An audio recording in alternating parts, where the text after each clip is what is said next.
Royal Enfield sells over a million motorcycles every year, but back in 2009, they were struggling at just 50,000. So, how did this army bike become a global cult? Let's decode Royal Enfield.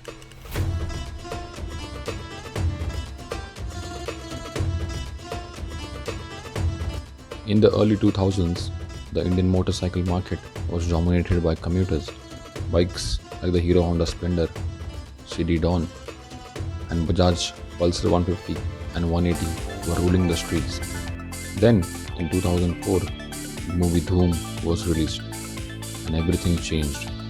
John Abraham and his crew didn't just ride bikes, they started a cultural movement.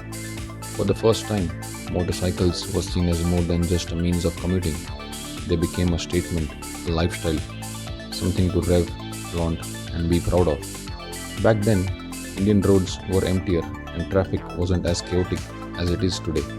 A Charisma or an R15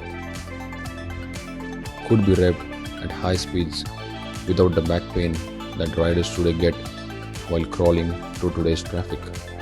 And riders began experimenting with mods. Bikes like the Charisma suddenly looked aspirational.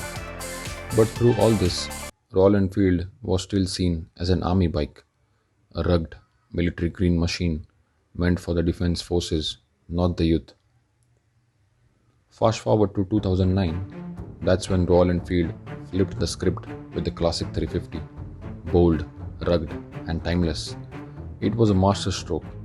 Royal Enfield saw a gap in the 350cc segment. Most brands were stuck between 100 to 250cc commuters, and the bigger ones went straight above 500cc. The classic sat right in the sweet spot. By then, India's population had grown, traffic was worse, and people wanted a bike that worked both for daily office commutes and long road trips. The classic 350 delivered exactly that. Suddenly, you could dream of riding through the mountains of Himachal, cruising the beaches of Goa, or just taking weekend trips with friends. It wasn't just a bike, it was freedom on two wheels. And with the Thunderbird alongside it, Royal Enfield started giving riders that macho cruiser vibe too. Then came 2016, the real turning point.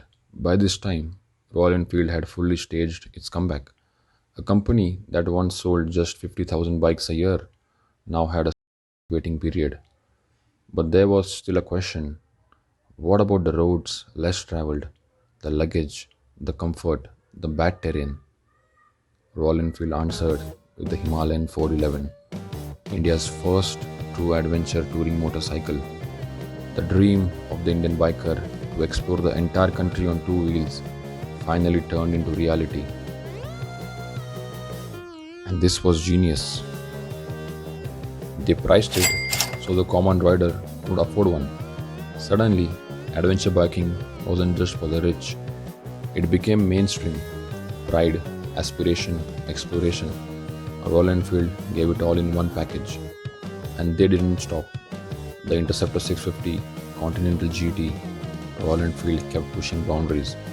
Cut to today, 2025. Royal Enfield sells bikes like the Scram 440, Gorilla 450, Shotgun 650. From 50,000 annual sales in 2009, they now sell nearly 1 million bikes every year across more than 60 countries. Crazy, right? And here's the real masterstroke. Unlike KTM, Royal Enfield never dipped below the 350cc mark.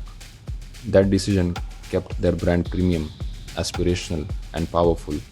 Their formula is simple: keep evolving, step out of the mold, and never be defined by just one category.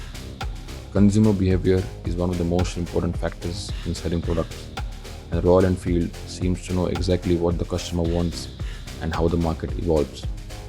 Other brands could learn from this. Honda has cracked part of the code with the CB350, but companies like Yamaha and KTM, they still haven't figured out how to build that emotional connection. Because here's the truth: Royal Enfield doesn't just sell a motorcycle, it sells a dream. What do you think? Can other brands ever copy this formula? Or is Royal Enfield in a league of its own? Let me know in the comments. This was episode 1 of my series Decoding the Motorcycle Market. Next up, I'll bring down why Yamaha is struggling in India despite having legendary bikes worldwide. Don't forget to subscribe so you don't miss it.